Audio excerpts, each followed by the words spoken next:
Bonjour. Aujourd'hui, je présente mon dernier projet. C'est le Traxxas TRX4 iTrail avec la carrosserie Ford F-150. J'avais déjà monté un petit 4x4, l'échelle 1,24. Le problème avec ça, c'est que dans le gazon, ça ne fonctionne pas. Terrain trop accidenté, ça va virer facilement à l'envers. Euh, c'est bien le fun à l'intérieur ou sur les surfaces pas trop accidentées. Ce que j'avais besoin, c'était un 4x4 plus polyvalent. Celui-là est à l'échelle 1,10. Ça peut aller dans le gazon, dans les terrains accidentés. C'est plus pratique, disons. Pourquoi j'ai choisi le Traxxas? Je connais pas beaucoup le domaine des véhicules au sol, mais j'ai remarqué qu'il se vend absolument partout. C'est un modèle très très populaire. En regardant de plus près, la construction a l'air assez solide. Les pièces sont faciles à obtenir. La finition de la carrosserie est impeccable. Si on regarde de proche, la peinture, les chromes, tout est super beau. La première modification que j'ai faite, j'ai découpé le pare-brise. Si vous voyez ici, j'ai découpé le pare-brise, bien délicatement. Et puis j'ai fixé un pare-brise en acrylique mince. La partie la plus difficile, c'était de courber les extrémités pour suivre la courbure du pare-brise. On chauffe délicatement avec une petite torche au propane, puis on le plie bien doucement pour avoir la bonne forme. Ensuite, c'est collé avec un peu de la colle goutte. Et puis, un coup en place, c'est ça. L'endroit où j'ai trouvé l'acrylique mince, c'est des cadres pour mettre des photos. La majorité de ces petits cadres-là, la vitre est en vrai verre. Le défi, c'était d'en trouver un en acrylique. Puis il y en a chez Ikea, des cadres comme ça. Une des premières modifications que j'ai faites aussi, c'est d'ajouter un kit de lumière sur le véhicule. Ça consiste en des phares sur le dessus et puis tous les feux de position, feu arrière, feu avant, feu de recul, clignotant. Ça se vend en kit. C'est un petit peu dispendieux, mais c'est très bien fait. Puis ça s'assemble facilement. Ça n'ajoute rien aux fonctions FPV, mais pour l'apparence de la carrosserie, c'est un plus.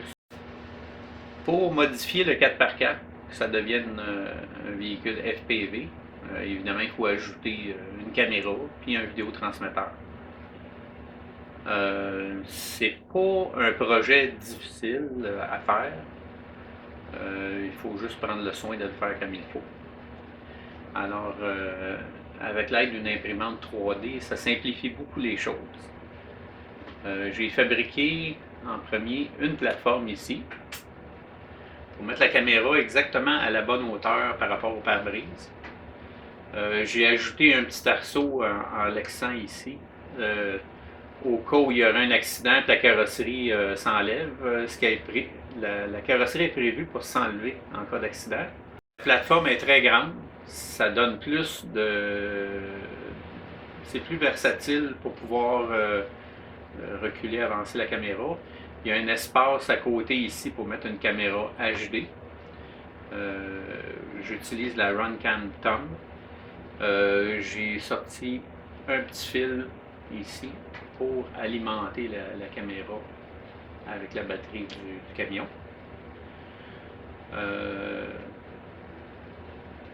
La plateforme est extrêmement rigide, très solide. C'est pour minimiser les vibrations quand on se promène. Il y a 4 pattes, alors il y a 3 pattes imprimées. Et puis la dernière, c'est une plaque d'aluminium parce qu'il n'y a pas beaucoup d'espace pour aller positionner une patte à cet endroit-là. Alors ça se glisse entre le receiver et le frein. Ensuite de ça, en dessous de la plateforme de caméra, j'ai mis deux BEC. Un premier BEC 5 volts pour alimenter la caméra HD. Le deuxième, c'est un BEC 12 volts qui va monter le courant disponible de la batterie qui est en 2S. Et puis ça permet d'alimenter le vidéotransmetteur en 12 volts. À ce moment-là, on peut avoir une sortie maximale de 1 watt plus fiable. Une autre petite modification avec cette pièce-là, j'ai rajouté une petite plaque ici carrée pour mettre une switch. Quand on met le camion en marche, il faut mettre la switch en on. Alors, on peut s'en servir sans utiliser le système FPV. Une autre pièce aussi que j'ai rajouté ici en dessous, c'est un condensateur. C'est recommandé par HD0. Le système FPV que j'ai mis sur ce véhicule-là, c'est un système de HD0. Alors, ça consiste en une caméra et un vidéotransmetteur HD0. J'ai pris le vidéotransmetteur Freestyle qui peut aller jusqu'à 1 watt de transmission. La caméra, c'est une caméra micro V2. Le câble entre la caméra et le vidéotransmetteur, ils appellent ça un MIPI cable. Le maximum de longueur qu'on peut utiliser, c'est 240 mm. Le câble est un peu court pour aller le passer à l'intérieur du mécanisme du camion. Il fallait le passer directement. Alors j'ai imprimé une pièce en PLA ici pour pouvoir protéger le câble et le supporter. Ensuite, en impression 3D, j'ai fabriqué le support pour le vidéotransmetteur. Je l'ai mis en position verticale pour bien des raisons, surtout pour le refroidissement. En position horizontale, il y aurait manqué d'espace. Alors, il y avait des risques de surchauffe. L'autre pièce aussi que j'ai ajouté par-dessus le vidéotransmetteur, c'est un ventilateur 12 volts qui va assurer un bon courant d'air pour refroidir le transmetteur.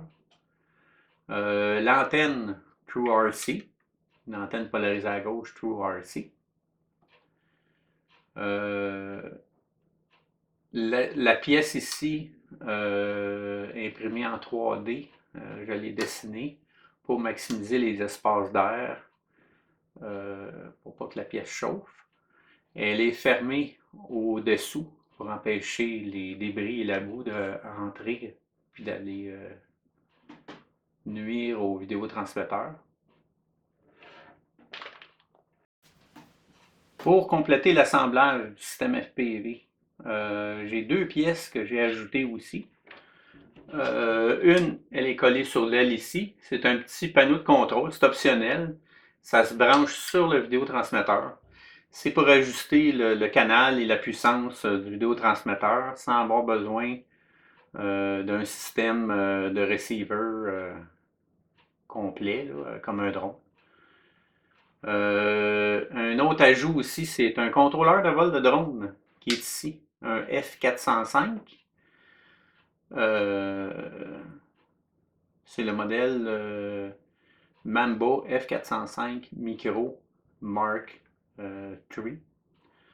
Ce que je fais avec ça, c'est que je le branche sur le vidéotransmetteur.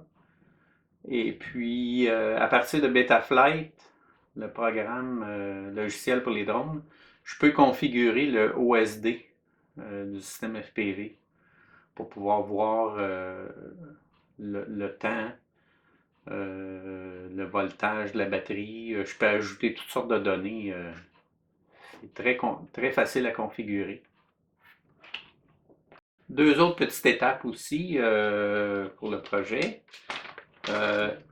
Sur le côté ici, j'ai fabriqué une braquette en aluminium pour fixer l'antenne. C'est vissé directement sur le support du vidéotransmetteur.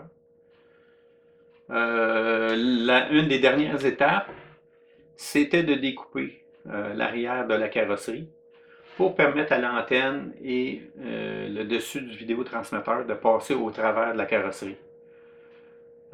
C'est sûr que si j'aurais pris la version Blazer du même système, tout aurait été à l'intérieur de la carrosserie, mais je préfère le modèle Ford, à mon avis, il est plus beau.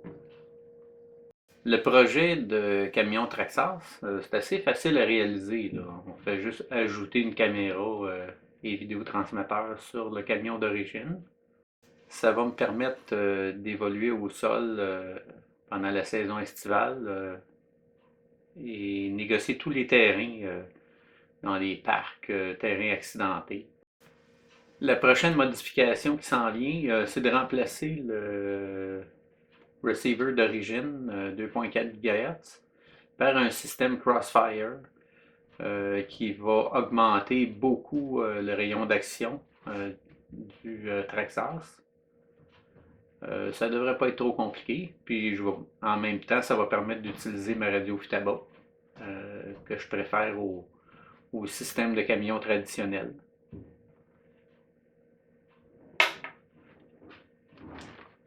Alors, c'était mon projet 4x4 FPV.